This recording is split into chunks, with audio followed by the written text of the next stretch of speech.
All right. 10:59. I'll give 1 more minute. We'll get started.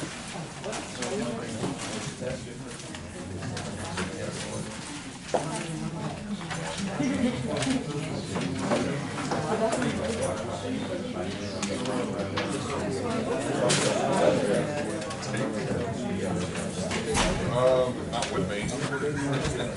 Yeah, see, that's the thing I have. Okay, let's go ahead and get started. All right, so the first thing, just a quick little thing, the handout that I provided to you. So this past week, in the latest issue of the South Florida Business Journal, they published the list of the top, looks like 13 commercial real estate developers here within South Florida. And apparently they ranked it based on the number of new square feet that they developed over the course of the year. But I thought it would just be interesting for you to take a look at this as at least one sort of source of information about potential employers, okay? I mean, these are all obviously pretty big players within the market, all of which have different structures and that sort of thing. But, you know, the South Florida Business Journal is probably one of the best, if not the best, overall source for commercial real estate. Okay, if you're going to subscribe to anything, you know, on a regular, consistent basis, the South Florida Business Journal is the way to go. Because one of the nice things about it, not only do they have just, you know, your normal sort of business news articles, but it's also the one location where you can pretty much find every new project that's about to be underway, has just been approved, is just finished, whatever. There's usually an article about it, okay? So of all the different things out there that you can commit yourself to read it, and it is available electronically, okay? Number one, I would definitely recommend that. Okay, thoughts, questions, observations about that before we move on? One little thing that I just kind of to point out about, just kind of a side note about developers. I got into a little bit of a discussion yesterday with somebody, and we were talking, you know, about the size of real estate development firms and how differently they can be structured. And one of the examples that I ran into several years ago, and a guy by the name of Marty Winder, who's a big developer in South Texas and San Antonio, responsible for the Hyatt Hill Country Resort and a whole number of other things. SeaWorld and a handful of other things. But this guy, fascinating guy, he is on one end of the extreme in the sense he's a one-person office. You know, this guy, he basically has himself, he has a personal assistant, has this massive office space with this, you know, conference table that probably would fit 50 people around it, okay? But it's just him and a personal assistant. And he does all these, you know, and has done all these major deals all throughout, you know, South Texas, and, you know, very well-known guy there. And that's his entire shop. You know, everything that he needs to do, he hires out. Whether it's the legal work, he hires it out. Architectural work, he hires it out. Any sort of construction, he hires it out. And so, you know, that's, as I said, kind of one end of the extreme in terms of kind of, you know, how a development shop may be sort of set up. And then you have kind of the other end of the extreme, you know, one of our obviously local developers, you know, the Stiles Corporation. They're a firm that does everything, you know, internally. I mean, they've got obviously the architecture, they've got the property management, they've got the development, they've got the construction, you know, so you know, with several hundred employees under one roof or, you know, a couple of roofs that obviously, you know, take the project from the very beginning to the very end. So the reason I'm mentioning this is that, you know, while you look at lists like this, that sometimes it can be a little bit deceptive, you know, because some of the major players may only be a relatively small person shop, okay? And those may be some of the players you might want to get in with in terms of working with them, because you may see a much broader scale of everything from beginning to end than you might see with a larger developer. Now, with a larger developer, I mean, obviously you can specialize probably a lot more and really dive deep into one particular area within the development process, but it's just something to sort of think about if you haven't already. Okay. Thoughts, questions, observations before we move on to the computational stuff? Okay? All right, so today, here's the plan. We've got roughly about 2 hours that I will spend talking a little bit about the latest material, which will be the chapter, I think it's 6 material, finishing up that. Then after that, we'll do the quiz for that material, all right? Then after that, we will do test number 1, okay? Test number 1 is 20 questions, okay? So test number 1 should probably take you, I can't imagine, if with 20 questions, an hour and a half should be more than sufficient to be able to get through that, all right? So I'm thinking, as I said, probably about 2 hours to get through the lecture, if that, and then the quiz, and then the test, and then we're done for this, and then obviously jump into the afternoon class, okay? All right, any introductory questions? So, 2 hours lecture, quiz time, and then we're gone until... Yep. So if you're not taking the test, just out of curiosity, to get a ballpark number, how many of you are not taking the test? Okay, so 1, 2, 3, 4, 5, 6, 7, 8. Okay. Thank you, Brandon. I'm sorry? Oh, okay. Okay. Well, with that, let's go ahead and get started. You know, the South Florida Business Journal is in the library. I would assume it is, because I mean, as I said, it's probably one of the most popular, publications out there. Ask your employer to get you a subscription. Mostly, my employer pays for it for me. I mean, once you've got an electronic subscription, it's even, they'll send you all the blasts and get all the information right then and there. Okay, all right, so let's just sort of pick up where we sort of left off. And one of the things that, the hot topics that people usually love to talk about is refinancing.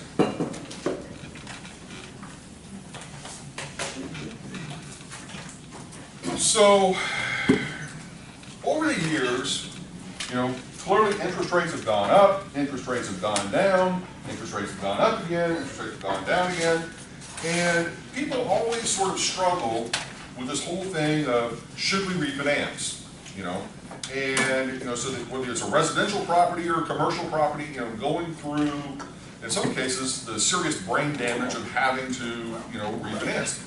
Now, some lenders, especially on the residential side, have made the process relatively painless, relatively low cost, and that sort of thing, so it's not that big of a deal. You may pay a few $100s, and you may or may not have to have another appraisal done, and so forth, depending on how long your loan has been in force. But the motivation for a lot of people to do the refinancing is, number one, to maybe convert an adjustable rate mortgage over to a fixed rate mortgage, maybe one of the reasons for refinancing. Another reason is simply interest rates have fallen, and maybe they've fallen significantly enough to potentially make a difference. Now, one of the things I will sort of throw out there is, several years ago I had a student work for one of the large sort of national, well, countrywide, one of the mortgage companies. And it was fascinating listening to some of the stories that she was telling about some of the borrowers that literally every single time there was just a minor adjustment in the interest rate, they were on the phone, time to refinance, and it was absurd because in many cases, once again, that cost of refinancing was not necessarily free, but yet they were refinancing so often, it was just beyond comprehension, especially whenever, some of these people would only stay in the home for maybe a couple of years, okay? So you don't really even get the benefit of the refinancing, okay? Because the real benefit of, obviously, the refinancing is, well, if you're going to be in there for many years, then hopefully your interest rate's gone down, so your payment's gone down, so you're paying a lot less in interest, over time. So you can understand that. But yet, my point is, yet again, this is kind of that whole retailer sort of mentality, is that, it's like people see, it's a sale. The mortgage interest rates have gone down, so let's rush, into the store and let's lower our interest rate so that we can somehow take advantage of that, when in reality, the real cost-benefit analysis doesn't really, bear it out to make sense to do that, okay? Thoughts? Questions? Well, a lot of times they were stripping the equity out as the market went up. That would be another motivation. That was a trend back then.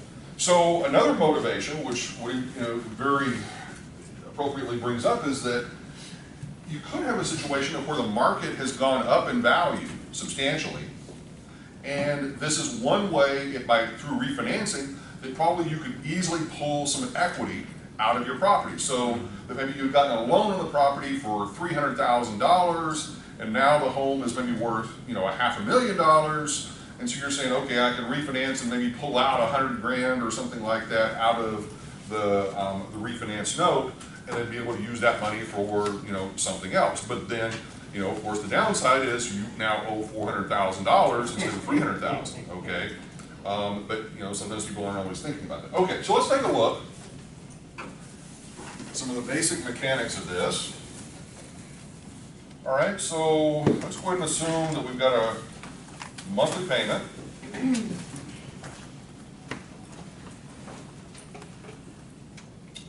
All right, and we've got our $100,000 loan. And let's say the interest rate is 10% over 30 years. All right, so we get our monthly payment, $877.57. All right, so now let's say the interest rates go down by 1%. Okay, and let's just see what the impact would be just on the payment here for a second.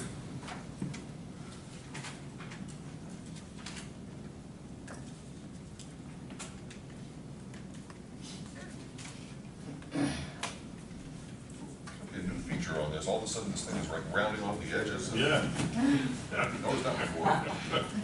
Must have hit a button I didn't realize. Okay. Probably through an update. Fix it. God only knows. Okay. Let me screw up something else. All right. Let's see. 30 years. All right. So 9% new payment.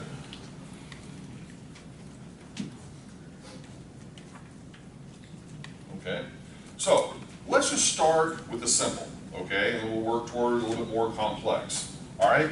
So the simple would be taking that 877.57, subtracting out the 804.62,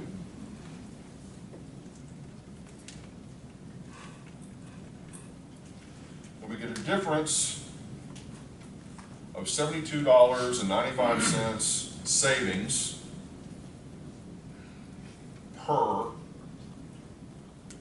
month. Okay, everybody good with that? All right, so just once again, from the simple perspective, multiplied by 360 months,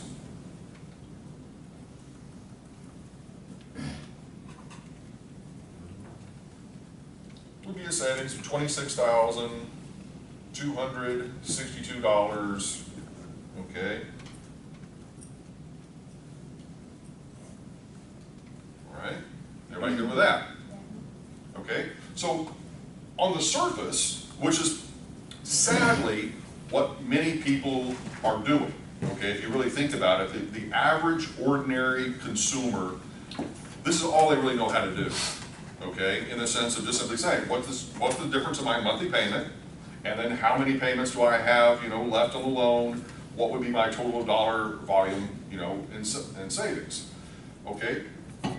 So the first thing that I said that they typically sort of ignore is, well, how much longer do they anticipate being there? Okay, so once again, keeping it just simple, what would you say that the average house tenure is for most people? All over the map, okay. And honestly, I don't have, I'm sure that somebody could Google it and probably give me a more precise number, but let's just say it's 5 years. Okay, we'll say it's 5 years. If I take my own personal, I am like way out there because probably every couple of years I'm going to move. But that's just me. All right, so let's just say that $72.95, and we say for 5 years, that would be 60 months. All right, just to see how much of a savings that would be.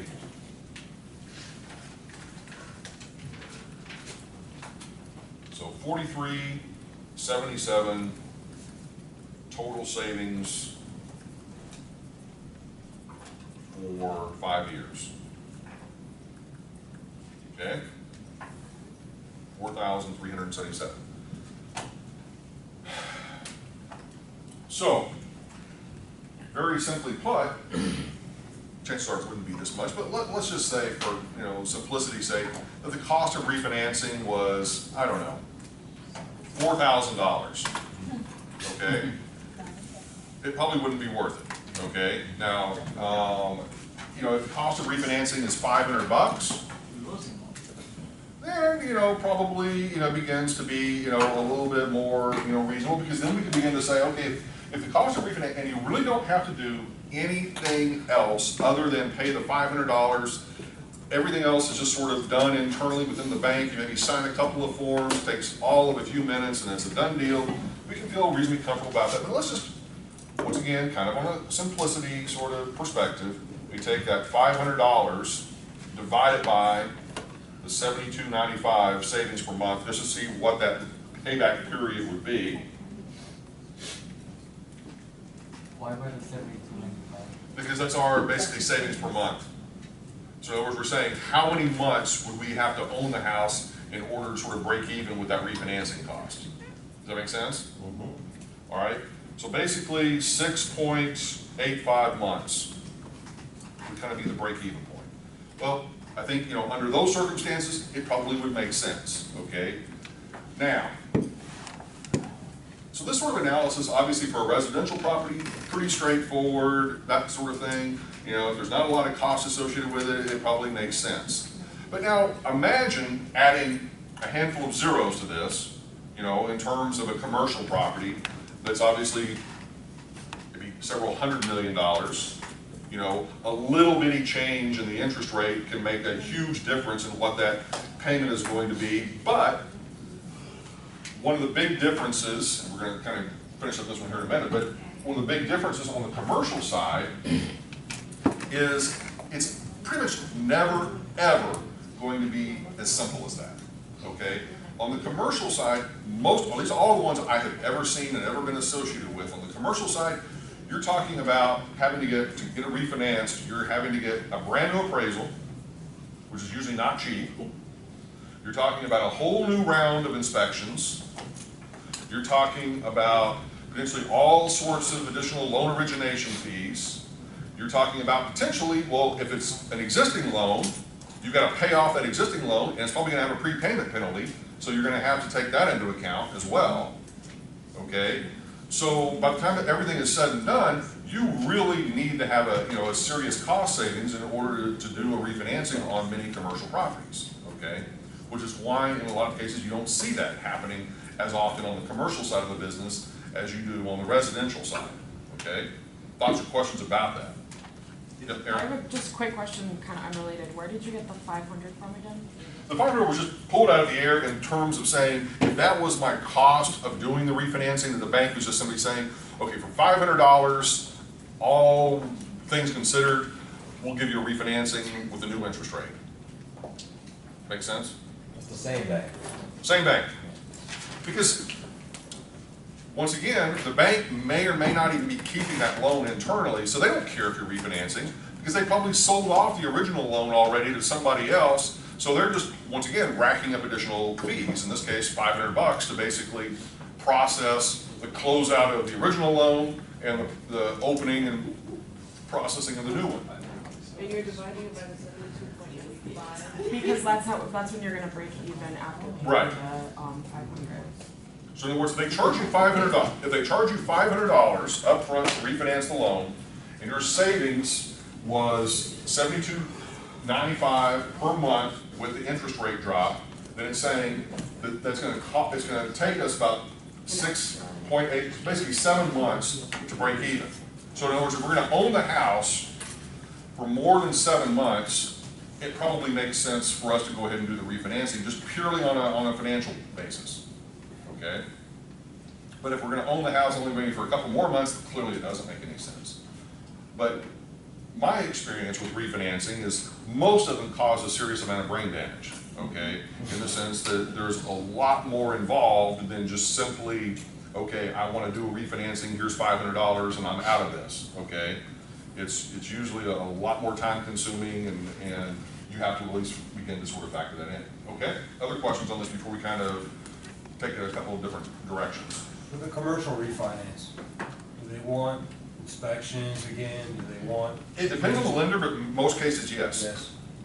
Okay, but every lender is a little bit different, you know, in terms of what they're gonna require. I mean, I have personally had some lenders that wasn't a big deal, it was a fairly easy process, but then I've had others that it's just like you're starting everything from scratch. You know, it's like, okay, we need your most recent tax returns, okay, we need, you know, all the property operating statements, we need a list of, you know, the rent roll for all the tenants, we need to you know, all this, it's like they're approaching it, it's a brand new experience, you know, as if you've never been in their office ever before. Okay? So once it gets to be like such a hassle, like you said you're experiencing had lenders that ask for so much stuff, is there a point where you just like, screw it, just go and find another one? Well, that, or you just like, maybe it's not worth refinancing. You know, because you know, your time is worth something. And it's just a question of whether or not, you know, it's really worth your time to basically go out and seek that better deal. So, why would they just tack on $500? Is that like, well, like, so, It's a process, it's basically it's a processing fee. yeah, yeah. To basically go through, I mean, it's no different, I mean, we can explain it in a variety of different ways, but basically it's like, okay, you owe us this money, but yet we're willing to lower your interest rate, but in order to do that, we need $500 basically to go through the paperwork to be able to allow us to do that. Okay. Because we're not gonna do it cost-free. You make a new loan and just add on all the original. It would normally be a lot more. Yeah. But a refinance is sometimes. Sometimes it's easy, and if it's with the same, sometimes. Once again, you know, every lender is different, okay? I cannot stress that enough, okay? You know, I mean, you know, because you'll walk out of here and say, I didn't have that experience with my own. Well, your lender was different. You know, it's as simple as that, okay? All right, yeah, Max. So like, I'm trying to ask this question, but I only know how to compare it to residential stuff. Like if you're trying to get a commercial refinance on something, like in the residential world, there's a few things that can be reused within a few years if they're fresh, like title insurance, you know, surveys. Are there things that you found that are still reusable within a certain amount of time? Granted, I get that whole thing, it varies with every single lender. It does. And sometimes they're constrained by law as to how long something is valid. You know, whether it's an appraisal, whether it's a survey, whether it's a inspection, you know, whatever it might be, there are, you know, usually either internal restrictions or legal restrictions that they have as to how long they can continue to use whatever that document was. Okay, so just a matter of getting familiar with their process and what those things are. Yeah. Now, the title insurance, if you're still the owner, purchaser, whatever, they shouldn't have to do anything there because nothing has happened. Okay. You know, no transfer has occurred. Right. Okay. But for the others, you know, you could make the argument, well, yeah, if your appraisal is more than 6 months old, is it really truly reflective of what the current market conditions are? Okay. Because a lot could happen in not just 6 months, but you know, clearly if it was, you know, 2 years old or something like that, you may say, well, it's not very old. But if the market has changed dramatically within that 2-year period, well, then it's no longer valid. Okay. Anybody else? Good. Okay. So let's kind of maybe play around with this a little bit more and kind of, I guess, look at it in terms of kind of the time value of money impact of all of this. So one could sort of say, all right, this $72.95, let's just sort of start it fresh here.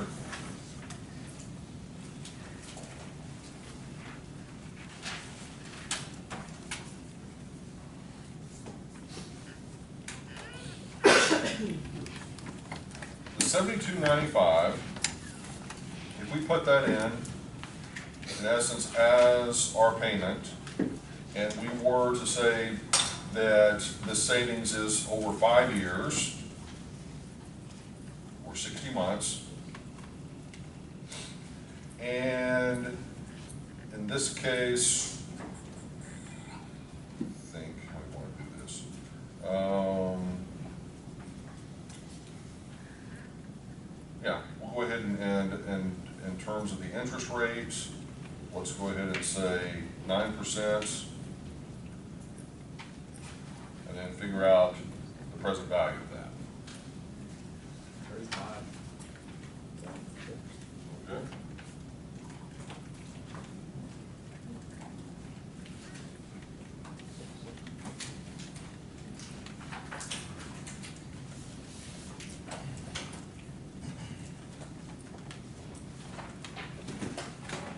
Okay, so the present value,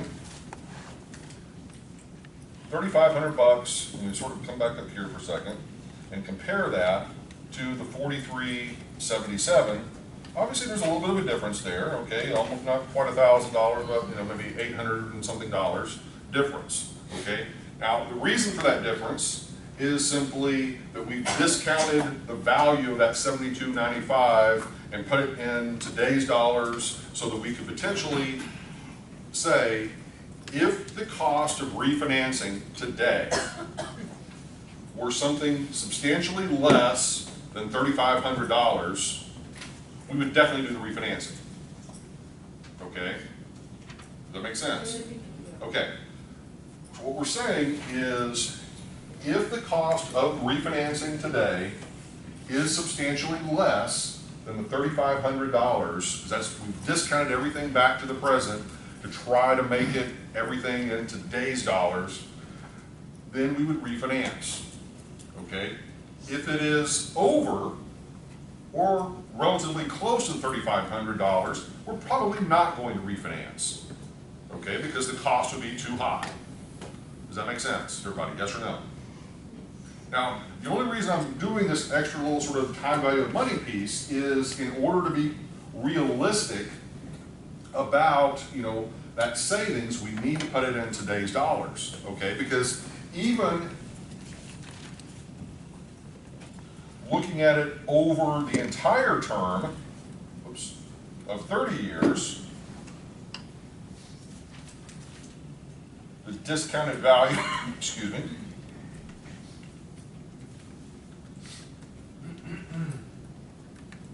$9,066.36. So that is a huge difference, okay, from what we had seen earlier with the total savings of $26,000 over that 30-year period.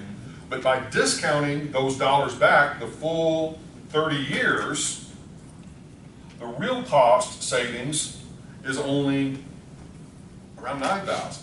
So almost just a third, because it's so far out in the future, those future dollars are obviously not worth a whole lot, okay? So your discount rate, you based it on the interest rate, Right. right?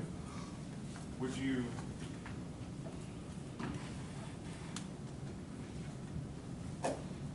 you always do that? Well, you need to figure out a way to discount it back to the present, okay? And you need to figure out, you know, what is going to be an appropriate discount rate. Now, using the 9% versus using 10%, the 10% is going to give you a little bit of a high, or sorry, it's going to give you a little bit more of a discount. So it would be a little bit more conservative. So this would be, once again, on the high end, what you would potentially be willing to pay. Okay, based upon the savings that you're getting. Okay. So, But the moral of the story is, most people are not going to stay in that property for 30 years. Okay, so that number and the 20-something thousand dollars of supposedly savings is not really a relevant thing to consider. Most people are probably only going to be there a few years at best, and therefore that you've got to be very careful about that refinancing. Yep. okay, so you're teaching the concept that, look, this is the $26,000 of actual savings if they stayed in there for the full 30 years. But what's that in value today? Okay. And you use 9% instead of 10% because? You could use either, but part of the reason I'm using 9 is it's giving sort of the top of the range. Okay. If we use 10%, let's just see. Okay. It's still greater than the $500 it costs you to get in. Yes. So if we just change the one variable of the 10% as the interest rate, and then resolve,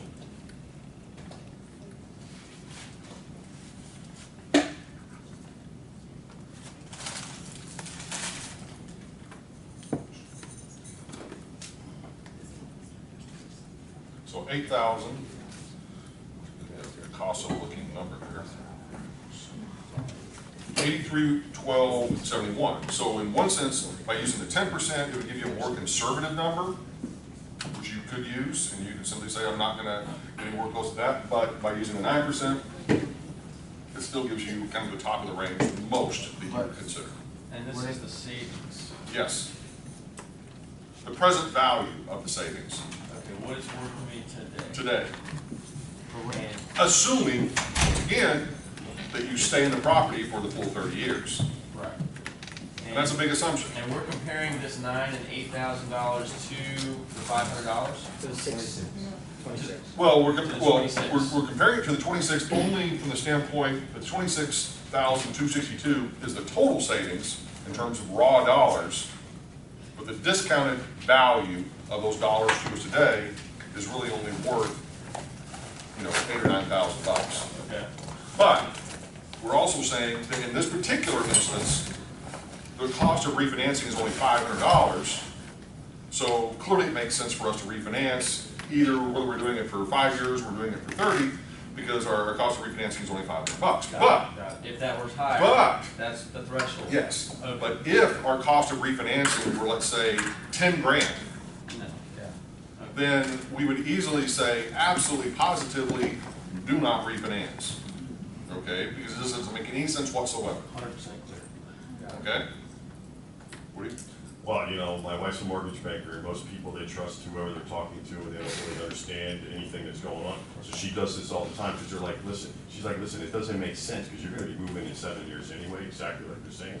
But most, I don't wanna say there's any bad mortgage people, but Yes. they do Yes, take there are. advantage of the consumer. and Well, they're no, not because they educated wouldn't earn a like- fee.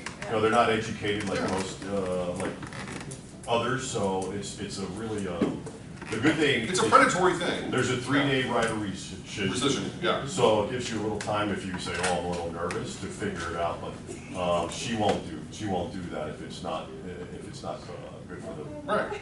But that's my whole point, that you have to understand. You guys, by virtue of being here and seeing this and thinking about it, understanding it, you know, are way ahead of the average ordinary consumer. Does that make sense? That is part of the value of being here, okay? That, you know, you walk out of here knowing something that they don't know, so that you don't get taken advantage of in the same way that potentially they do by, you know, kind of the whole smoke and mirrors of oh, you're gonna save yourself $50 on your mortgage payment, or in this case, $72 on your mortgage payment, so you should refinance. Okay, make sense? Okay, Chris? Going back to why you chose the 9 and 10%, if you're gonna wanna find out what today's value is, wouldn't you wanna do it in today's value based on the fact that your new interest rate is the reason you're refinancing? That would be one argument, yes. Okay. I'm asking because on the quiz, if that push pops up. Well, I probably would say to Okay. what you would probably want to use. Yeah. And if not, well, then you're probably you're gonna pick one, and then I'll potentially either give you credit for both or something. Okay? Does the bank require the property to be your primary residence, like if it's an investment property? Well, I mean, for refinancing, that is sort of irrelevant. I mean, well, it's relevant, but it's not relevant. I mean, in the sense that for a refinancing of an investment property, hopefully you had it financed originally as an investment property. Okay, if you had it financed, this is actually a good question. If you bought a property and you bought it as your personal residence, and you got a loan on that property as your personal residence, then at some point in the future, you decide to move out of the property and convert it into an income-producing property, and then you try to go and refinance the property, well, you're gonna have a couple of different issues. But one is that it's gonna be a different process for an income-producing property, that you probably are gonna have to put a larger deposit On the, yeah. on the property, and there may be even a higher interest rate associated with it because it's an investment property, okay? Plus, your original lender, if they find out that you've had this as an investment property for some period of time, they could immediately accelerate the loan, call the loan due right this minute, and then you are forced with coming up with the cash to potentially take them out of the loan. So never refinance if that's the case. Probably not. Okay? Wait to do it all afterwards. Wait to do it all afterwards. So there's a potential dilemma for someone in this refinancing space. Would it be if there's an appreciation on the property as well as an increase in interest rates? Right, and you this could gets find an back, offsetting point. and this gets back to Woody's, one of Woody's original points is that sometimes the purpose of the refinancing is not just to take advantage of the lower interest rate, but to take advantage of being able to pull equity out of the property as additional working capital that you could use for something else. Now, I use the word working capital because I'm thinking of in commercial terms as opposed to residential terms. Because in commercial terms, by being able to pull out that working capital, then you may be able to use that for improvements to the property, upgrades to the property, or potentially even use it as toward a down payment on another property, that. You all right? Careful. And you don't pay taxes on the takeout. Yeah, and so, because that's not considered income, okay? You don't pay taxes on the If you were to refinance and you were to take equity out of the refinanced property, the money that you take out is not taxable income because It's not capital gains. it's not capital gains because you haven't sold it. What is it? It is simply equity that you're accessing. Okay? So it's one of the reasons why that many people do just that is because it's a cheap source of capital to be able to be deployed for other purposes. But, let's not forget that you now owe that extra money that you're having to pay interest on. So, it's not like a free and clear, woo, big money grab. Sounded like it for a second. Depends on how close Okay. somebody goes to the Okay, other questions over here before we move on? Yeah, one more. Okay. We saw historical lows with residential, but commercial didn't necessarily, commercial refis, they didn't necessarily follow that. No, because once again, as I said, usually with commercial loans, there's just not a lot of refinancing activity that takes place because they're just too complex. Okay? Because there's so many non-conforming issues with commercial property that you don't have as an efficient of a market with commercial properties as you do with residential properties. What's the lowest you saw in the last 5 years? Lowest rates or lowest volume? Well, on a refi, commercial, if you saw one. In the high threes, low fours, maybe, somewhere in there. But those were, some pretty sweetheart deals. Yeah. Okay. Question? Yeah, so I understand why we're using this 9%, but just like from a logical standpoint, let's say I've got the choice between refi or, placing it into a different investment vehicle. How does your discount rate in that instance, how would you compare those two? You see what I'm saying? The refi compared to the other asset, or the other income stream. Like you're using that money to put towards another property. Yeah, you have a choice between the two. Well, yeah, okay, so if I'm understanding you correctly, you're saying, all right, you're potentially, are you talking about taking some of the equity out and using that? No. No, I'm saying if I have the money to, like, if I'm gonna put it in to refi, right? How would I know if I invest the same amount of money into so I have the refi, let's say I take the same amount of money as the cost, right? But there's another investment over here instead of refi, what percentage do I have to have higher over? Well, that's for you to have to decide, because in some cases, some people are happy just breaking even. So are you basing, so then you base this rate over here on like that's your new discount rate? Yeah, I mean, your new hurdle rate. Okay. But that's an internal decision that you've got to make as to what's appropriate for you. Okay? So then that's where the perception is. Yeah. Okay, let's move forward. All right.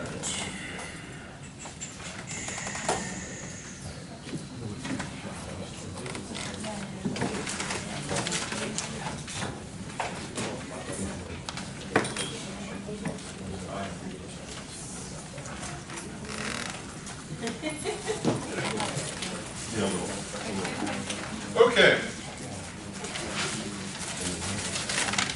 Biweekly loans.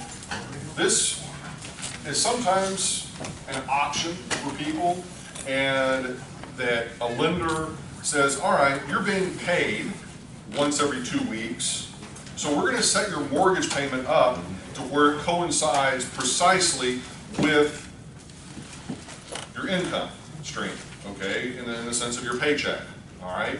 And so if you get paid every 2 weeks, then potentially we'll set up your mortgage to be set up to where it gets paid every 2 weeks. Does that make sense? Okay, and there's a couple of little weird things here that we want you to, you're not necessarily going to pick up on at first. Some of you probably will, but let's just go ahead and start with the beginning piece. So how many weeks are there in a year? 52. Okay, so every 2 weeks would be 26. So that would be 26 payments per year. All right.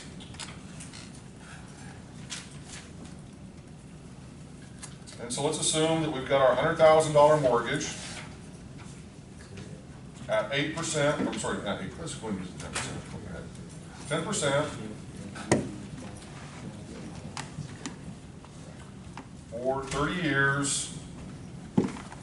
Now you're going to see a weird number because it's now multiplying 30 times 26. Okay? What is the weird number that's coming up? It should be more than twice 360. What is it? 26 times 30 would be 780. Okay? Would be the total number of payments. Does everybody see that? Yes or no? When you type in the 30 shift in, it should show up 780, does it? Yes, it does. Okay, thank you. All I'm asking. All right. Then we get our payment. Okay, so let's do this real quick.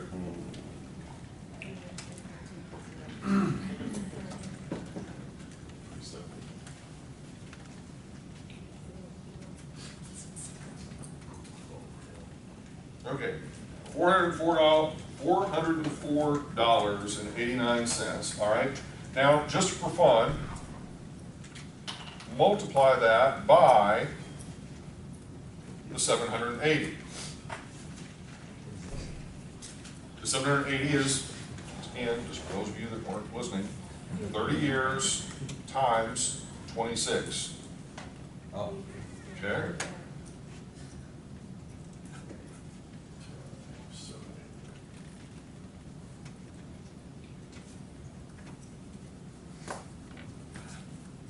Okay? Now, we just know, because I've used it about 1,000 times in here, that the normal payment, if it was for 12 payments per year, the normal payment would be $877.57. Yes?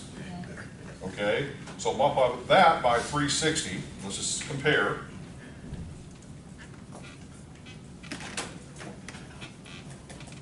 Not a whole lot of difference. Okay, you save basically maybe about $100 and something over the life of the loan by making that payment 2 weeks earlier. Okay, so not a big, huge savings. Okay, so I want to just point that out that, you know, sometimes people were like, woo, you know, I'm going to save all this money if I prepay, you know, and that sort of thing. No, you're not really saving, you know, much of anything over the course of the loan with that payment. Now, the part that is interesting, okay, is, okay. Oops, wrong button. All right. How many months in a year are there? 12.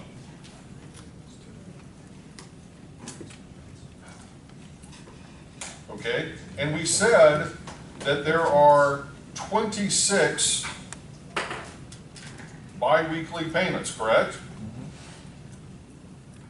Okay, well, if that's the case, you take 26 divided by 2,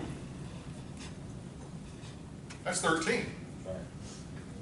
Okay, this is one of the things that a lot of people don't really think about and don't really understand, is whatever you say, how many weeks does a month have in it? Instantly you say 4. Sometimes 5. But sometimes 5 or sometimes, you know, the reality is that is making the assumption that each month has 30 days, so 30 times 12 is 360, right?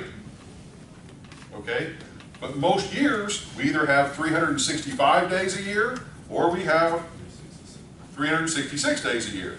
Okay, so something has to be done with that extra 5 or 6 days a year. You follow me? Okay? My point is this, that, let me give you another sort of example that helps to kind of bear this out, probably, and will be more easily relatable to you. In a lot of countries outside the U.S., rent is paid on a weekly basis. Okay? You go to get an apartment, you go to you know, rent whatever, in many cases it's on a weekly basis and not on a monthly basis. Okay? And at first you think, okay, that's great, you know, and it sort of makes sense. You know, you think about people maybe getting paid once a week, so once again they go and they make their, you know, housing payment, you know, that week. But let's just say, to kind of keep things simple, and obviously no one's going to, well, we'll do it, struggle with it. So $1,000 a week, okay, so we're going to get a pretty decent place. All right, we're trying to keep the numbers simple. All right, so $1,000 a week, all right? Now, most of us in our head would say that is somehow equivalent to $4,000 a month. But it's not, okay? If you take $1,000 a week times 52 weeks,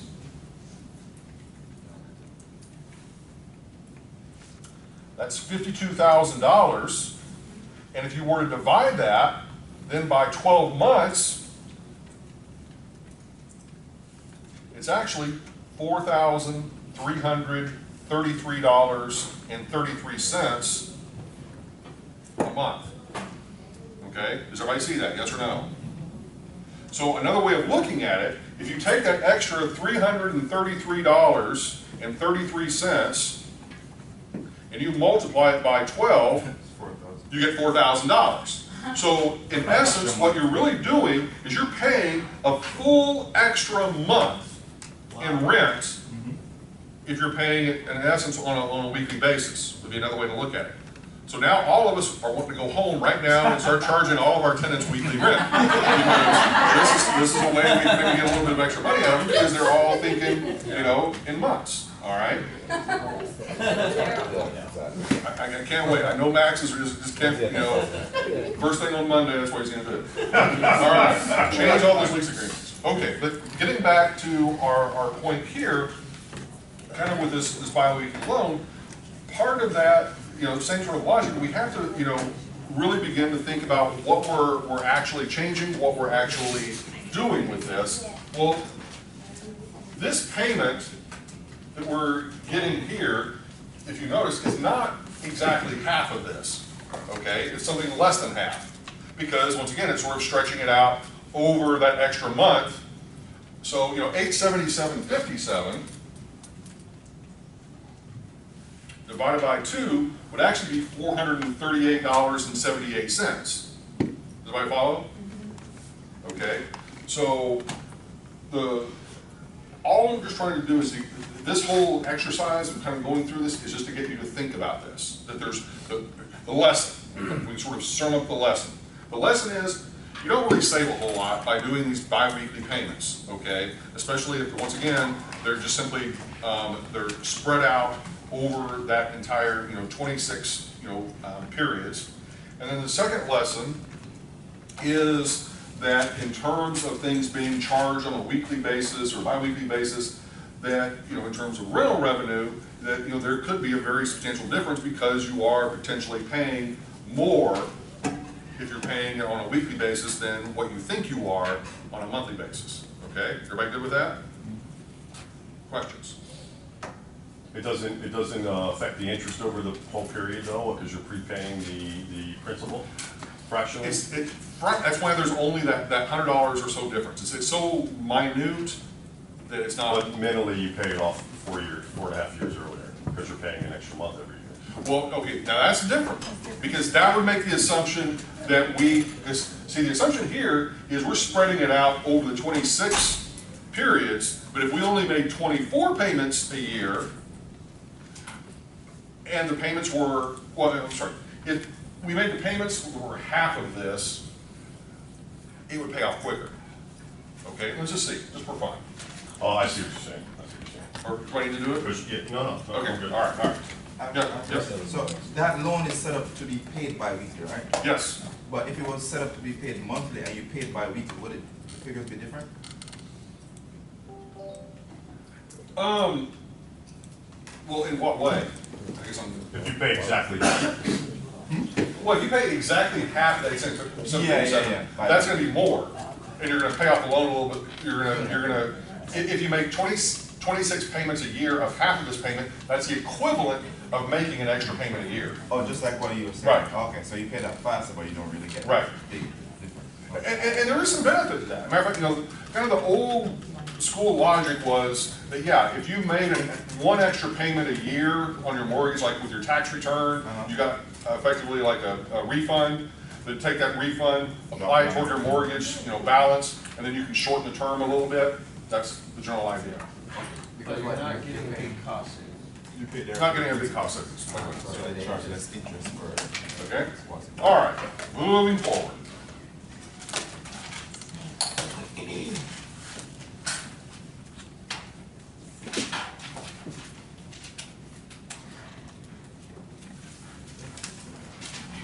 All right, so, that's how the book explained it. They divided the actual payment in half, which accelerated it. okay. The wraparound loan, let's talk a little bit about that. So, think of the wraparound thing almost like a burrito, okay? And it really is, okay? You're taking basically the ingredients of the burrito, if you will, are your original loan, okay? And you're basically saying, okay, we're gonna take that original loan and we are going to give you a bigger loan, but inside that bigger loan is the smaller loan, okay? Does that make sense? Now, the way that in essence it works is, so let's just say our original loan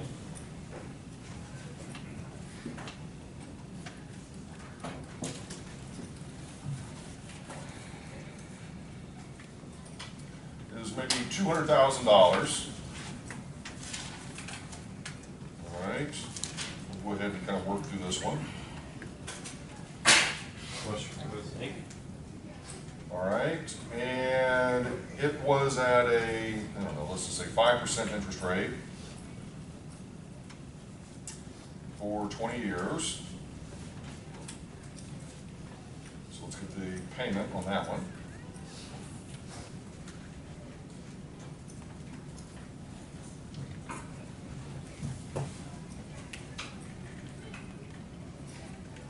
Make sure you set your calculators back to 12 payments per year, get rid of that 26. All right, so 200,000, 5%, 20 years, your payment.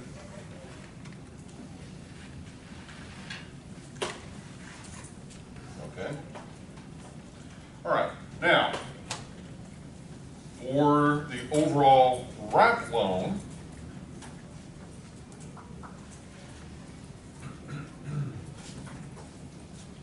all right.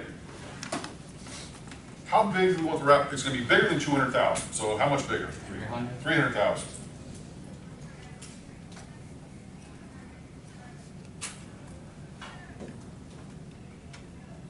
Okay, and we're going to say it's also for 20 years.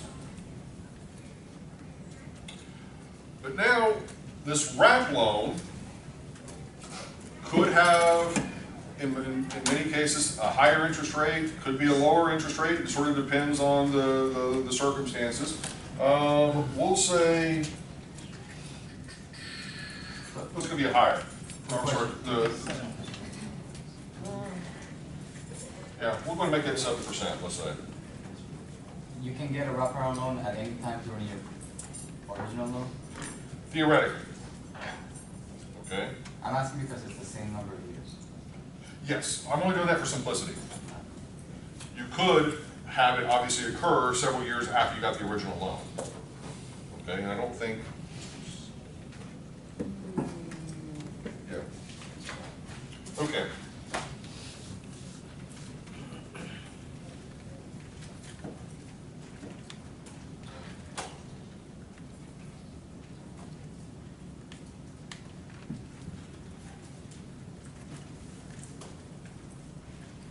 What would be the scenario?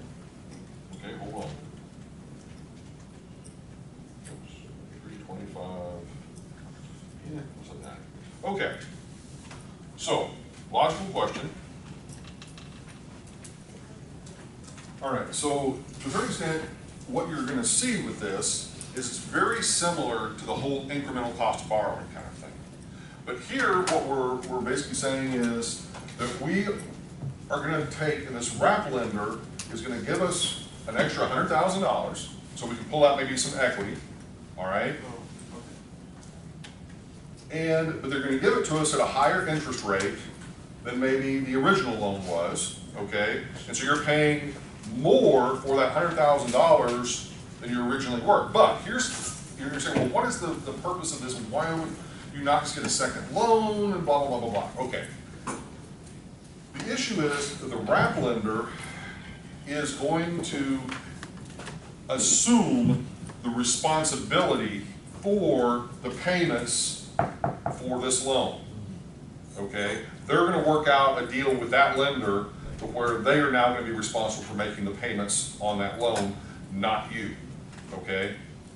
And so that way that the wrap lender can ensure that this original loan is being paid, because the reality is the wrap lender has a junior position in terms of, in the event of a foreclosure, they're going to be the most vulnerable. So they want to make sure that if they do this loan, that this original loan is being serviced.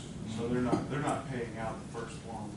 They're not paying off the first They're loan. inserting themselves. They're basically inserting themselves into the process, okay? And they're really, but the thing is, your payment as the borrower is just going to the wrap lender, and then out of the payment that you are paying them, then they are paying these guys. So they consolidate.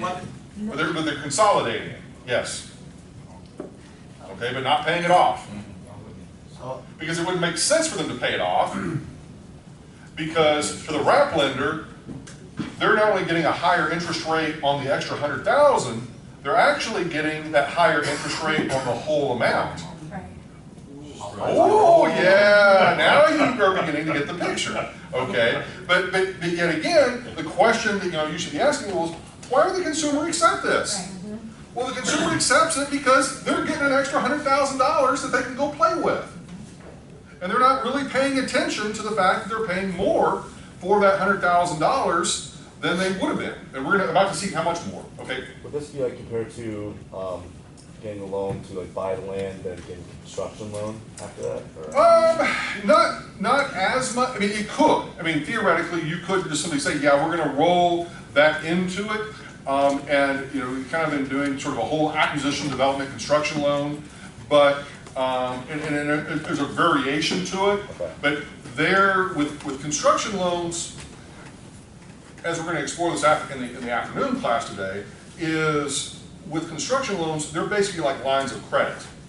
Okay, and so you on a construction loan, you're going to do draws each month or each quarter, or whatever it may be, depending on the size and scope of the project, that will be against whatever upper boundary or balance that the lender has set, okay? And so they're not going to be like a normal amortizing sort of loan. So with a construction loan, you've got to basically take and convert that construction loan, once you, in essence, maxed out your line of credit and the project is complete and occupied, or whatever those terms are for the deal, to then convert it over to a traditional mortgage, which normally what happens there is you may have two different lenders. You may have a construction lender and then potentially this permanent lender for the, beyond the construction period. And under those circumstances, what has to happen is that that construction lender, usually fairly early on in the construction process, if not maybe even at the very beginning, requires that you have that permanent lender sort of out there and waiting and that they know that once you complete construction and you maybe hit a certain threshold for occupancy or pre-leasing or whatever it is, or getting your certificate of occupancy, whatever the trigger is, you have to have what is referred to as a takeout commitment. And that takeout commitment is simply what is required to take out the construction lender out of the deal and convert it over to a permanent loan. Okay, so it's kind of a long answer to a short question, but it's different. Got it. Okay? I have a question. Can you use a wrap loan almost like a bridge? So you're selling one property, you're buying another property, and then, but the first property hasn't sold yet, and so you would do like a wrap loan to encompass both properties because you're going to close on the other one earlier? You get what I'm saying? I hear what you're saying. The issue is what the lender would be willing to do, and in most instances, I doubt a lender would be willing to do that, because once again, they're going to make sure they've got adequate security. Okay. But, I mean, I'm not saying it's impossible. I'm just saying I wouldn't think it would be likely. Unless you could carry both loans. I think we can do that. Okay. Structure that way. Sure. The total amount of the loan would be 300,000, not 500, correct? Yes. Okay, let me finish with this. So Professor, when you're done with your construction, when you go to that permanent loan, usually it's a lot less interest rate because Yes. you're less risk? Yes. Okay. See, the whole thing with the construction loan, when you think about it from a lender's perspective, and this is what we're going to talk about this afternoon, so you get to hear it twice, basically. But with the construction loan, that there's a lot of extra work that the lender has to do with those construction loans. So they physically, in most instances, have to have some sort of either internal or external sort of paid consultant that's going to go out on a semi-regular basis, sometimes announced, sometimes unannounced, to the job site and basically say, okay, what's been done? What have we paid for? Oh, we paid for all of the, let's say, all the framing to be done, and they look at the job site, no framing has occurred. They're gonna then, call you in and say, what happened here? Why has the framing not been done on the project? We paid an invoice that said we were paying for the framing. You follow me? So that's the sort of thing that the construction lender is going to have to get into the weeds a bit more with respect to the ongoing day-to-day operations of the project.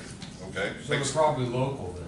In most instances, yeah. Or if they are, but they're going to have a local representative or somebody that can go out and do those inspections. And it could be, once again, it could be like a hired gun that they literally, have on retainer that goes and does that for them, just to ensure that whatever materials that you say you bought, whatever work that you said was going to be done is done, and that you don't have any sort of funny business going on with, now, if this is like, for example, my experience has been, if you've been working with the same lender and you've developed a relationship over many years, with that same construction lender, and you're doing these projects right and left, they're probably not going to come out and inspect every little thing that you do. They're going to trust you to a certain extent.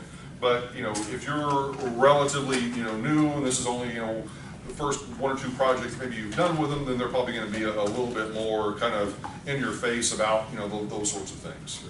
Okay, but the point, which Woody brought up, is that most of the time, because of all of that, the construction lender is going to charge you a higher interest rate than you would have on a normal traditional mortgage. Service. Yeah, because they're servicing in terms of the, now they could, once again, every lender is different. They could potentially just say, okay, we're going to charge you inspection fees. Instead of maybe charging you a higher interest rate, they could say, okay, we're gonna do this all on a fee-based, sort of thing. But most of the time, they just want to roll it into the interest rate and call it a done deal, and they can just kind of do whatever they want to in terms of the inspections. Okay? Thoughts, comments, observations on that before we go back to this? Okay.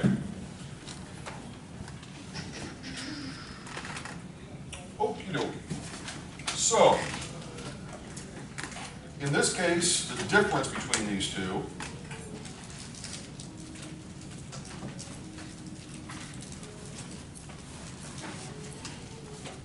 okay, so the monthly payment difference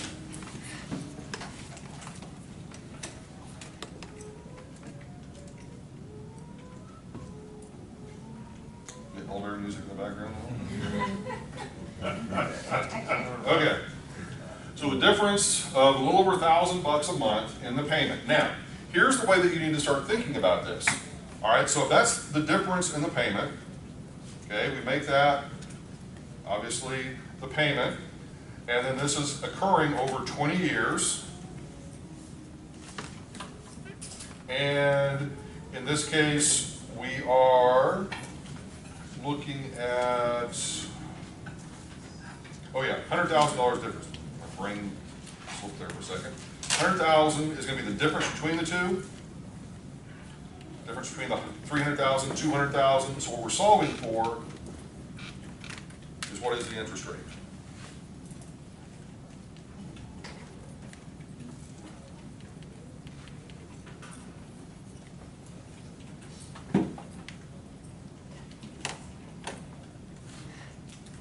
Woo-hoo.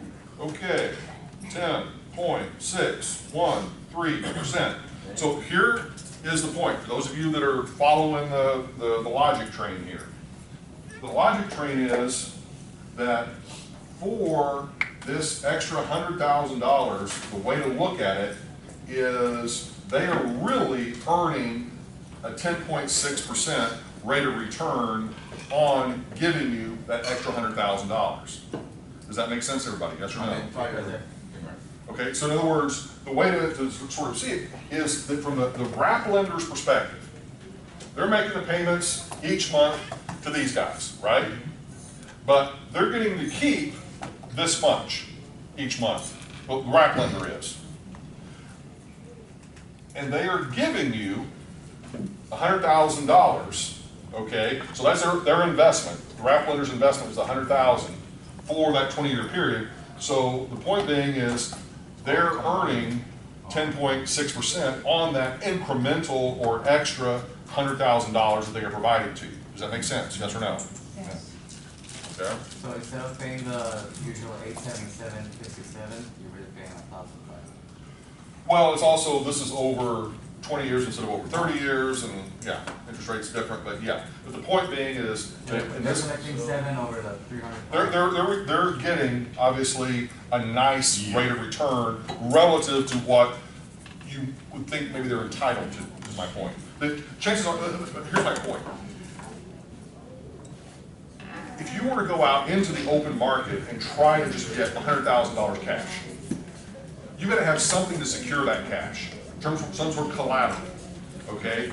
Well, these guys are saying, we'll give you that $100,000 cash, but we want, obviously your property is collateral, and we don't trust you to basically make your original mortgage payment, so we are going to collect the whole payment from you and then remit the payment every month to your original mortgage company, and then we are then going to earn our rate of return. But once again, the point, the average, ordinary consumer is going to think they're paying how much on that loan? 7%. So there's no way to do a wraparound loan at an equal or... What would be the motivation? Yeah. But what about if you were to take that $100,000 and you were putting it into an investment that was making you? Oh yeah, I mean, there's no question that this still could make Right. economic sense for you. Right. Because if you have no other alternatives Right. for accessing capital, and this is your only way to get the capital that you need to do some sort of investment or something, it makes sense. But because in one sense, some of you would be saying, well, how is this different than a home equity loan? Yeah. Well, it is different because typically it's going to be a different lender for starters, and it is basically wrapping up everything into the whole deal as opposed to keeping them sort of separate. Okay? So typically, I would imagine that this person who owns this property and who has the original $200,000 loan probably has had the property and has been paying payments on it for a number of years. So is the 20-year at the beginning of the loan, or where the person? Well, in this case, I mean, we could, look, if we want to make the problem more complicated, we easily can, which would just simply be, let's find the balance after, let's say, 5 years or whatever, and then we treat it as if it's a new loan. We still are going to calculate the difference between the two, and you're still going to get the same thing. But no, I'm just saying, but that's to do what you're suggesting would just be, we're just assuming that maybe the new one is 5 years into the existing loan, or 10 years into the existing loan, or whatever it might be. I thought that's why you started on 20. No, I just said pick another number. Go ahead. So the investor, excuse me, the lender yield, and on the same $100,000 is way higher using a wraparound loan that they use the same 7% of the $100,000. Right. And so then the spread there, I guess, is like from a lender's perspective, why the reason there's a spread there than profit is because they're taking a secondary position. Yes. Okay. Quick personal issue question. On a HELOC, I'm sorry, on a what? HELOC. HELOC. Oh, okay. HELOC, by accident. Okay. Can it be termed for the remaining life of the loan? Theoretically. So, okay, so it can be set up as this, just 2 payments and maybe interest. Right. So for investment purposes, It could. I mean, I'm saying would this be theoretically. simpler? This would be simpler. I'm saying it's an alternative. It's an alternative. Okay. Okay. All right. Other questions before we move on? I just have one question. In terms of the time period, the term of the wrap loan, Yep. does it always coincide No. with your, okay. Okay, shh. The question was, does the wrap loan term have to be the same as the original loan? Absolutely not. And in most of the cases, it's probably not going to be, because what's probably going to happen, as you brought up, was that, well, this might have been 20-year loan, maybe 5 years has passed. So you've paid down 5 years, you've got an outstanding balance now at the end of 5 years, so you would use that in essence as kind of your sort of starting point to make the comparison. So the wrap loan, in that situation, we've paid off 5 years, the wrap loan would be 15 years? Yeah. Okay, so it does need to coincide somewhat with the original Right. term of that. Well, or what's left on there? yeah. Okay. I mean, you theoretically could have a wrap loan that's even less of a term than that, but then that means it's going to revert back to the other one at some point in the future. The wrap loan lender's probably not going to want that. They're going to want to keep it married. The scenario in the book is exactly like that. It takes the loan and, yeah, it says it's paid off at this point, what's your equity down, and they match it 15 to 15. Okay, all right, moving forward.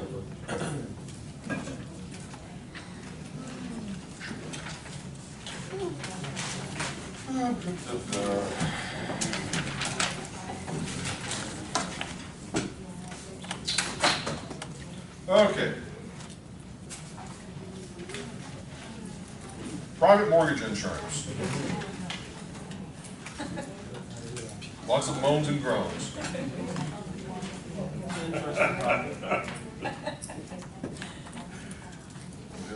I heard something. It's an interesting topic. Okay.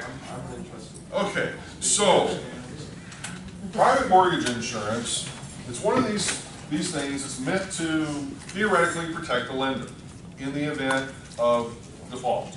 Okay, and the things that it covers, I mean, it could cover loss of job, or loss of income or something like that on the part of the borrower. But where this comes into play, and this is on, once again, on residential, residential only, we don't really have this on commercial loans, and that typically sort of the standard has been, if you have a loan of 80% loan to value or greater, then typically the lender is going to require that you get PMI, private mortgage insurance, okay? Now, that could mean that you're, to kind of keep things simple, let's just say that but our loan at 80% is $80,000. So if we had a loan at $85,000, then that means that we would have to get private mortgage insurance on that $5,000 differential, okay? Or if we had a total loan of basically 100% of the property value, then we would have to get private mortgage insurance on that $20,000, okay? Does that make sense? Now, as I said, the reason for this is just simply, it's a protection for the mortgage lender in the event that, once again, you default on the loan. And so the thought process is this, just to keep it relatively simple, is that if they have this private mortgage insurance and you go into default for whatever reason, and they foreclose on the property, that technically they should be able to sell your property, obviously, at least for the 80%, and they wanted something to be covered for that amount above and beyond the 80% of which, you know, they may or may not get in the case of the loan. Now, in terms of all the little nuances and that sort of thing, I'm going to be blunt. I am not a private mortgage insurance expert, okay? Some of you that have been out there, you know, in the residential sales, you know, side of things, probably know much more about private mortgage insurance than I ever will, okay? But having said that, what we're focused on here is really, well, what are some of the issues you sort of get drawn into kind of from a financing perspective with regard to this private mortgage insurance, okay? Thoughts, questions, observations before you jump into it, okay? I had a loan once where they said, well, we can save you private mortgage insurance. We'll give you a second loan to cover that. It'd be the same interest rate initially. It turned out to be a variable interest rate loan. And then it wasn't long after I got it, it started to, so I tried to pay it off, but it was, it had prepayment. Right. Issues built on it. Yeah, see, what happens is, as a matter of practice, exactly what you described tends to take place, is that you have the normal lender that gives you the 80,000 bucks. No problem, no issues, no whatever. And then the mortgage broker that you're working with may or may not be affiliated with that primary lender. They're just simply selling loans. You know, their job is to close the loan, move on, all right? So they're saying, hey, I can give you the $80,000 bank loan, no problems, you know, no issues, but if you want to borrow above and beyond that 80,000 or 80%, as you said, I can get you a second loan without having to necessarily pay private mortgage insurance, and there is a whole other market out there for these sort of, what I would tend to refer to as predatory lenders, okay?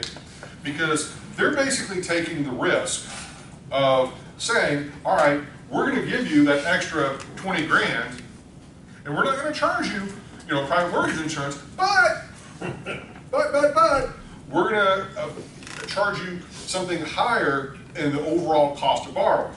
Not just, you know, and you made the perfect point. They're going to say, same interest rate. It was initially. You know, but then, as I said, you know, then you very well have the situation of where that initial interest rate is the teaser rate, and then at some point in the future, you're going to have a much higher rate of interest that you would have to pay. And as you said, to get out of it, once you finally realize, oh my gosh, what did I get myself into? Then on the back end, the prepayment penalty. Okay, so that's a perfect example of, you know, this kind of scenario, this sort of circumstance, okay? It's called insurance, but you don't actually get anything if you default, right?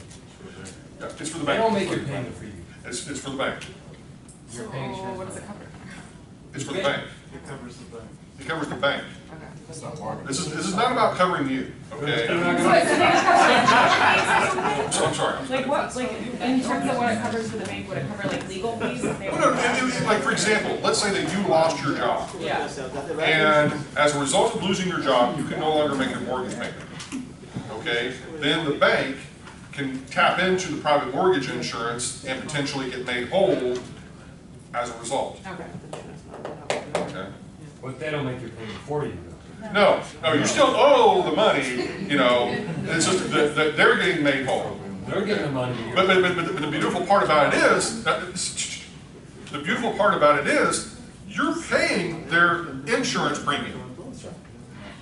But they're the one getting the benefit, but you're not getting anything other than the ability to borrow that extra money.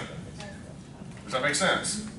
It doesn't take you off the hook, okay? It basically, it helps to make the lender whole, but not necessarily you, okay? The only thing I could compare it to make it sound a little simple is when you finance a car, like you can't get PIP. You have to get the big insurance because that way they don't just pay off what the car is worth now, they pay off what the loan was originally. So it's like them protecting the loan. Yeah. You're insuring the loan. Right. Okay, all right. Other questions before we move forward with this? Okay. All right, so let's just see how we want to maybe approach this. All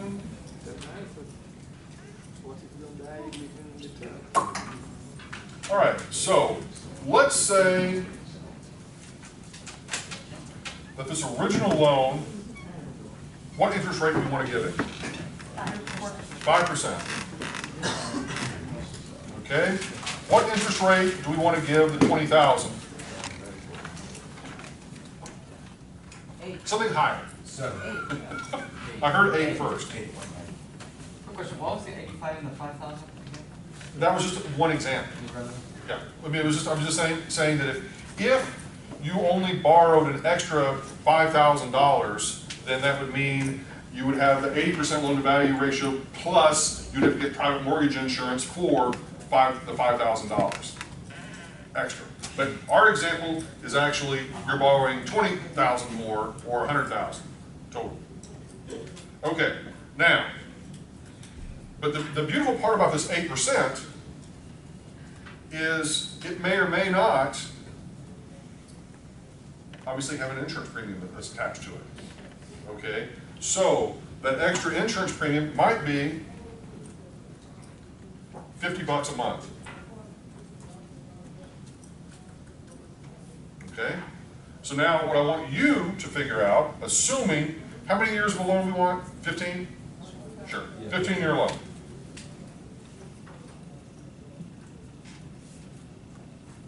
What's your effective cost of borrowing on this deal? With those pieces of information.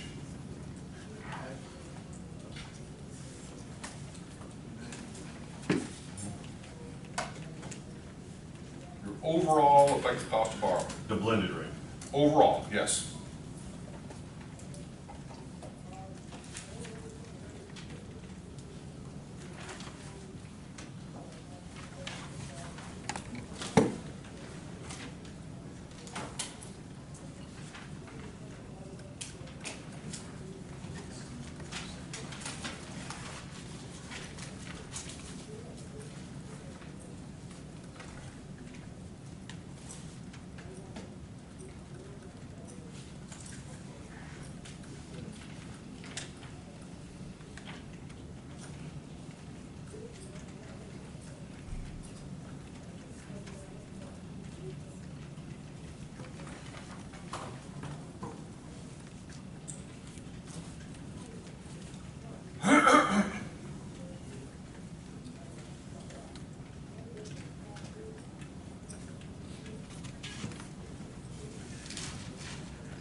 And you, obviously, with the plus or minuses, you probably have to remove the minus sign in front of the 191 so that you obviously can add the two numbers together, the positive number. Okay, so our combined payments are going to be $632.68 63 plus 241.13.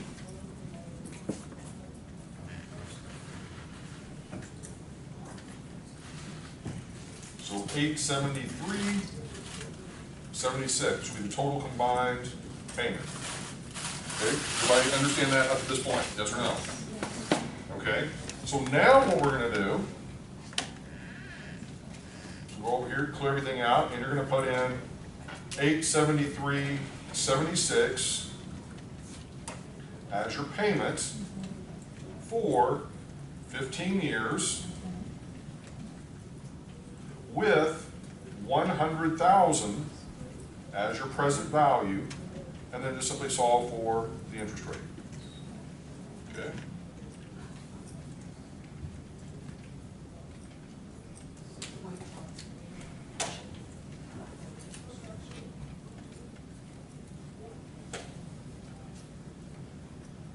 So 6.55% rounded. All right. So kind of go back here and just sort of make sure that we're all kind of in understanding of what we've done. So our original 80,000 was simply at 5%, but the new 20,000, or the additional 20,000 plus the $50 a month for the PMI would mean then the payment for that would be the 241.13. So we add those two payments together to get our total payment for the entire 100,000, and so that means everything all together, overall, 6.55%. Okay, does that make sense, everybody? Yes or no? Now, excuse me. You could have also just kind of broken it out into this piece as well, and we could have said that for just the additional 20,000. What would our effective cost of borrowing be by including that $50 PMI fee? Does that make sense? In other words, what we could have done is once we've done this piece of it, then we could have simply put in 241.13 as our new payment. That's a hexagon. Love it. All right. And then we solved for the interest rate. We'll see what we get.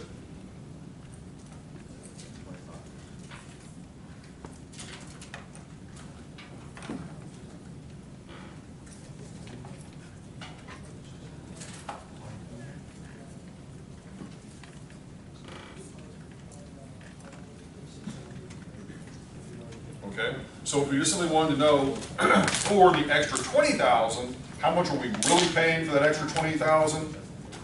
12.09%. Make sense? Yes? No? Possibly? Plus, because it's plus. Right. Okay. The point is,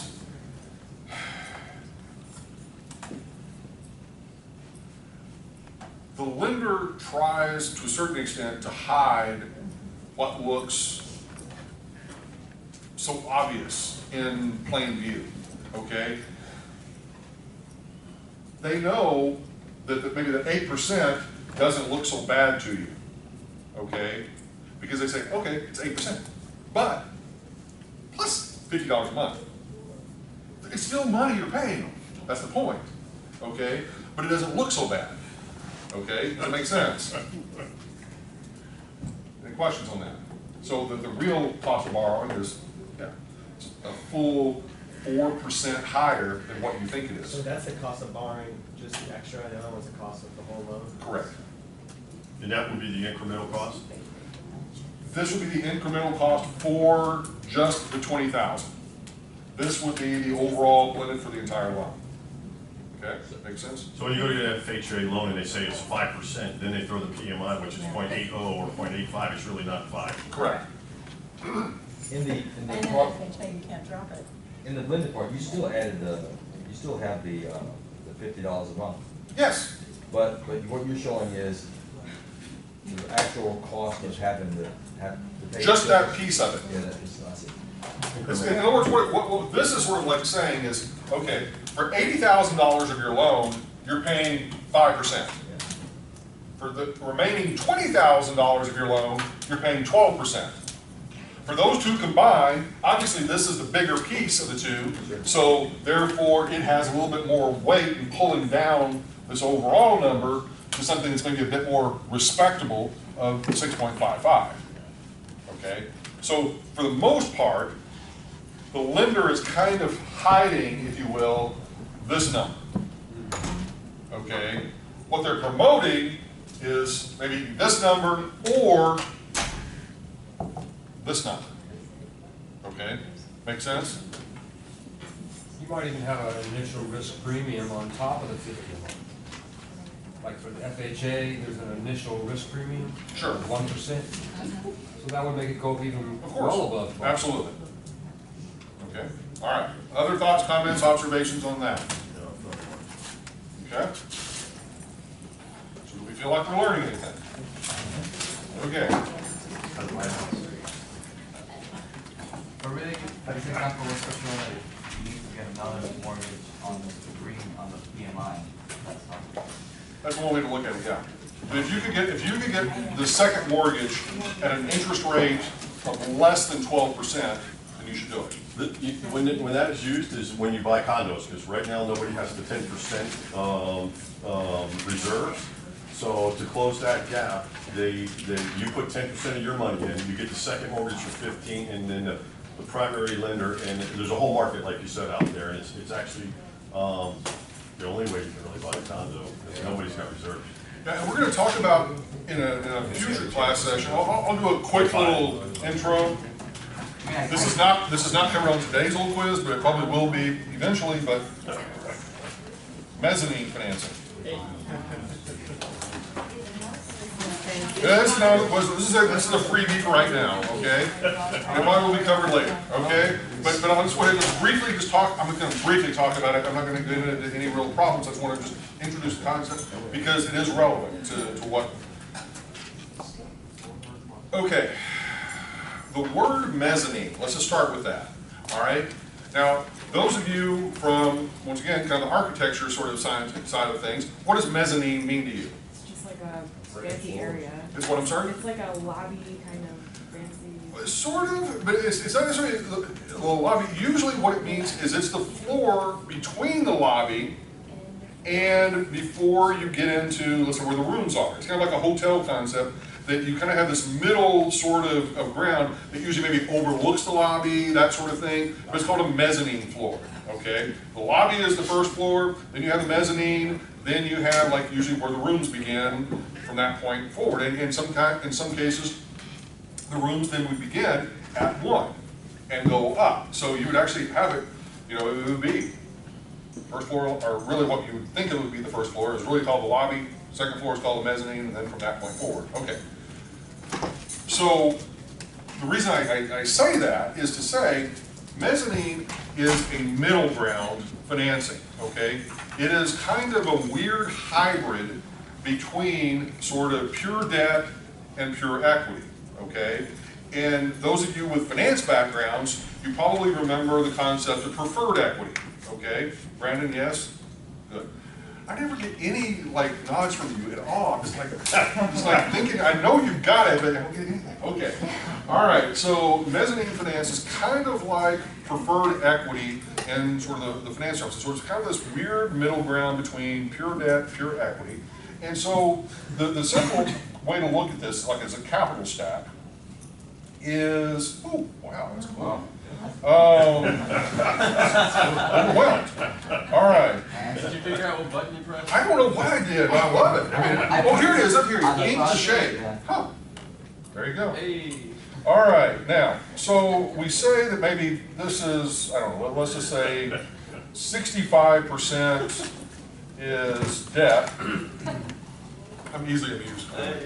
Okay, so let's say of your capital stack, 65% is debt. Well, normally, then that would mean the remaining 35% would be equity, or the amount that you put into the project. All right? Well, let's see if it does it again. I'm getting all excited now.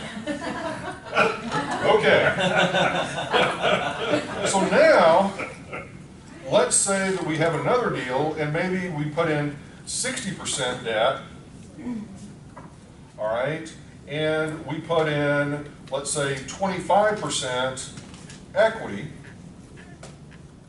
all right, so that gives us 85% overall, and so what we have left would be 15% that we would refer to as the mezz piece or the mezzanine piece. Now, the simplest of all sort of traditional loans would be, you know, kind of this simple little split of equity and debt, okay? So you've got the two sources of capital that fund the deal. The mezz comes into place whenever maybe you don't have enough equity to fund the deal, okay, as the borrower, or you're simply looking for maybe just another source of capital where you can maybe up your overall rate of return through financial leverage, okay? And so you're able to put in a little bit less, you know, 10% less equity, and then maybe not borrow quite as much of the traditional debt, and then have this mezz piece. But here's the point. Over here, and I'm just going to make some numbers up to kind of keep things relatively simple, that maybe your cost of debt is 5%. We're going to keep that over here as well. And your equity, the return that maybe you want on equity over here is maybe, I don't know, 20%. All right? Over here, you might say, maybe I'm willing to accept something a little bit less since I'm putting in a little bit less money, so I have a little bit less risk. So maybe I'm willing to accept a 15% rate of return, but that means that this mezzanine piece could very well, I mean, it could be, I mean, I'm not working out the numbers to make it precise, but it's probably going to be something in between. So it could be 10%, it could be 12, 13%. I'm just going to put 10% just for fun, okay? But the point being is, it's going to be more expensive than your traditional debt. It's typically going to be less expensive than your traditional equity, okay, as a source of capital. Does that make sense to everybody? Yes or no? Okay. Now, who are these mezzanine players? Okay. The mezzanine players are typically going to be people that are usually non-banks. They could be a bank, but traditionally non-banks. They're usually high net worth individuals that maybe pool their money into these you know, different sort of collectives and sort of specifically are going out and they want to be involved in these real estate deals, and they usually have a lot of experience with the real estate deals, okay? So they bring something to the table beyond necessarily just the financing. They can also bring in sort of additional insight, but with that additional insight also sometimes means additional oversight in terms of some of the power that they may be given in this, that they become, to a certain extent, maybe almost a de facto partner in the deal with you as the developer in some instances, okay? Which in some cases could be a good thing, in some cases could be a bad thing. Not say partnering with the mafia, but using mezzanine finance, okay? Now, so in this particular example, or two different little examples, if we were to ask you to calculate kind of your weighted average cost of capital between these two, you know, in essence, what you would do, like in this first instance over here, is you'd sort of say, okay, 35% times 20% plus, in this case, 65% times 5%, and then whatever that ends up being would be your weighted average cost of capital. Whereas over here, it's going to be 25% times 15% plus 15% times 10% plus 60% times 5%. Okay? Does that make sense?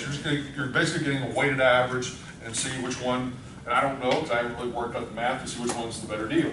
Okay? But the question might be, which one's the better deal? All right? So,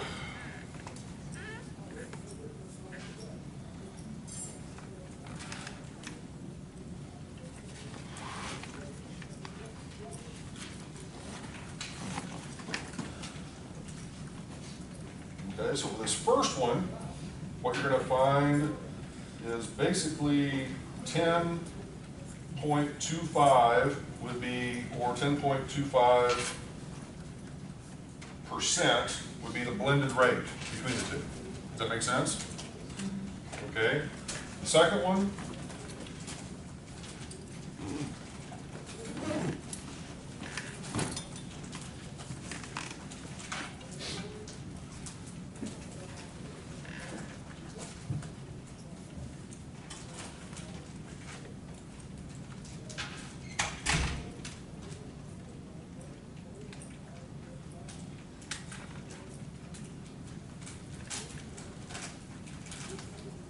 okay, so it worked out very nicely.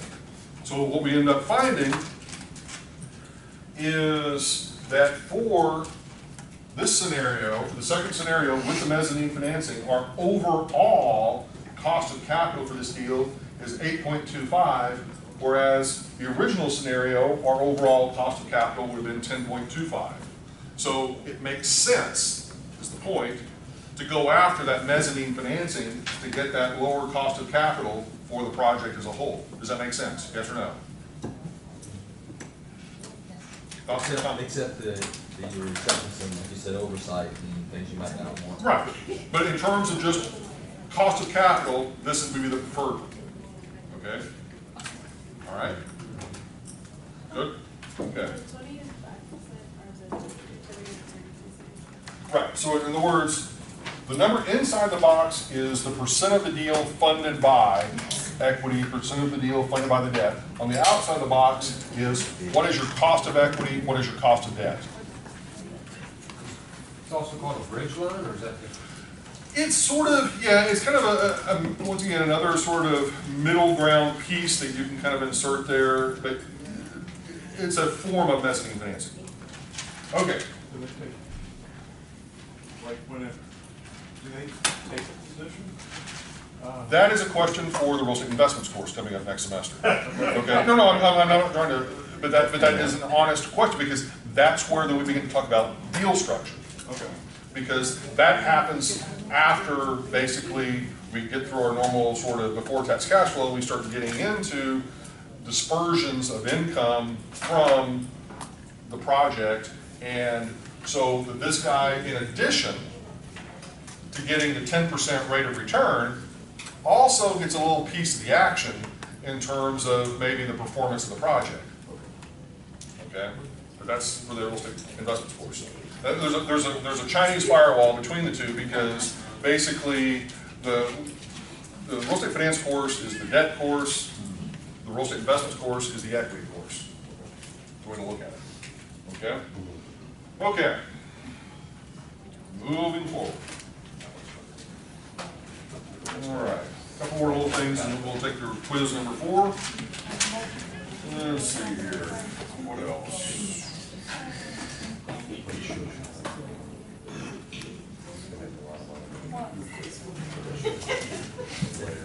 I think we pretty much got everything. No, we did buy-down loans last time, remember? That was the whole thing with the condos and buying down the interest rate. Yes, this is from the bank. But this stops. No, we talked about the effect of below market financing. That was the whole discussion on assumable loans. Yeah. And then cash equivalency, basically the same thing. Yeah, they're basically the same general topic. I mean, in terms of how you approach it. I mean, we can do another quick little whatever. Okay, so we want to call this one cash equivalency. There's a lot of over. Okay. Okay. How big is our loan balance? Somebody give me a number. 250,000. All right. And what's our interest rate? 6.5.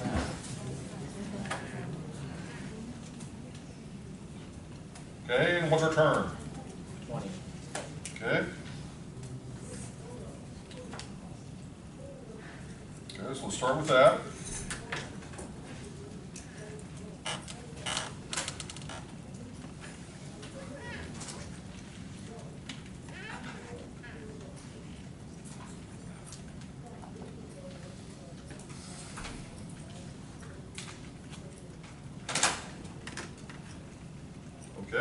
So that would be our monthly mortgage payment for that existing loan, all right?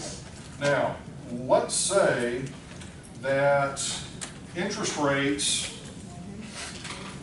have gone up, or this was just simply a below market loan, but interest rates are now, instead of 6%, they've gone to something higher. Give me a number. 10. Okay, so the new interest rate is 10%. Okay, let's get the new payment.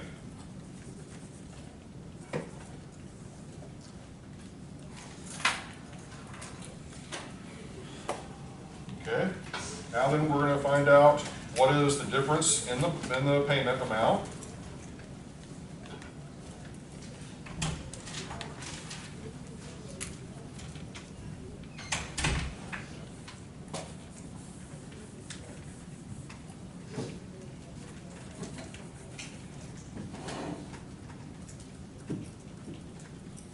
Okay, so that's the difference in the payment amount.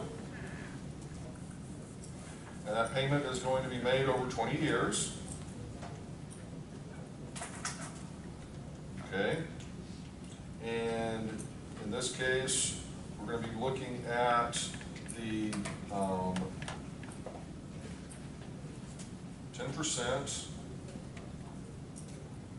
is the new interest rate, solved for present value.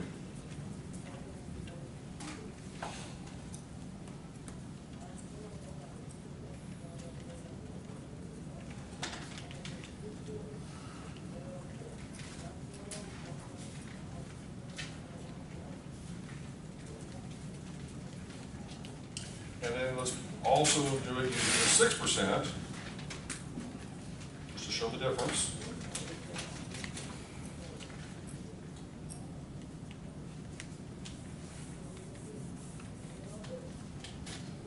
Okay, so if I were to ask you, what is the cash equivalent value of the new interest rate, or sorry, the old interest rate compared to the new interest rate, the cash equivalent value would be either $64,000 or $86,000, depending on whether I were to say using a 10% discount rate or a 6% discount rate.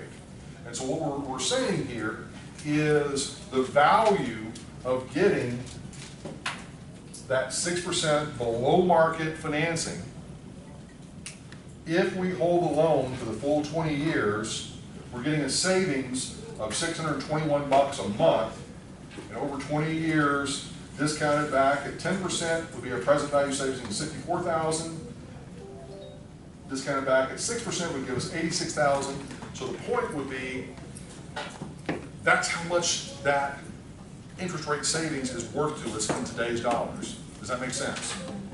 So it's a cash equivalent value. In other words, how much maximum would we be willing to pay up front to get that savings? Does that make sense? Yes?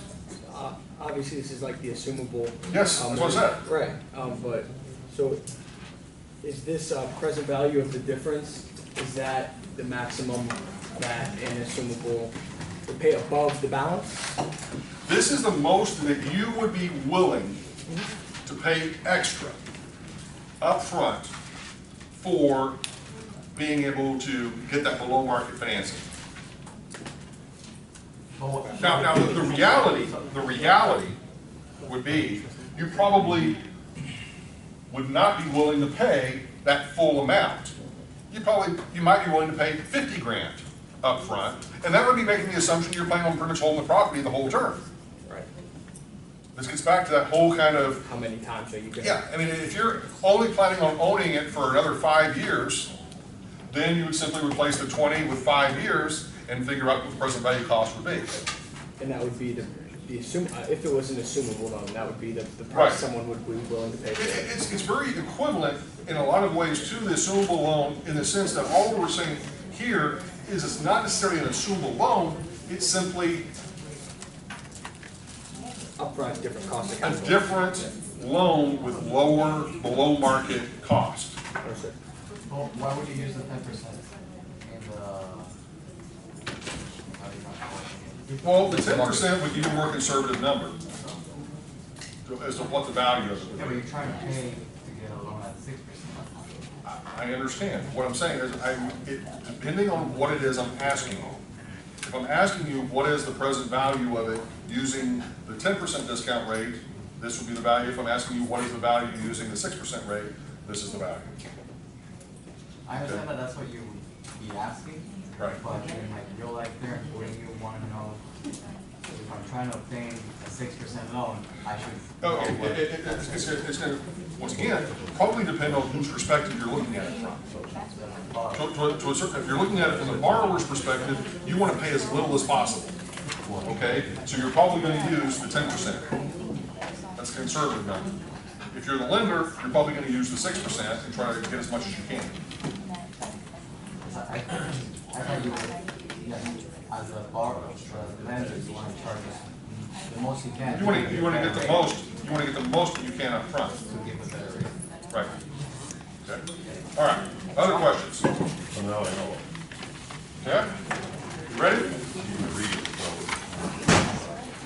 Okay, let's do this. We'll take a 2-minute break. I'll go ahead and pass out once again, the quiz is open, both open notes, not open computer, not open neighbor. So I'm passing out the answer sheet right now, and then I'll pass out the quiz here in a few minutes.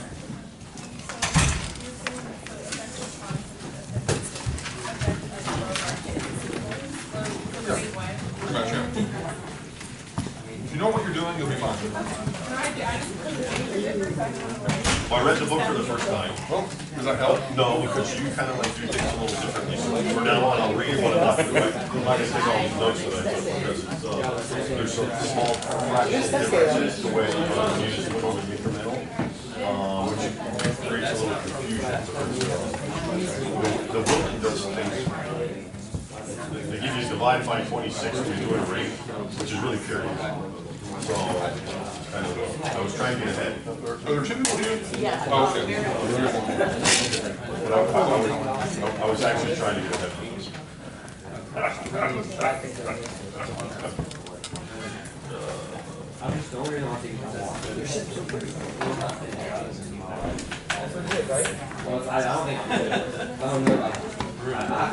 Yo, Red.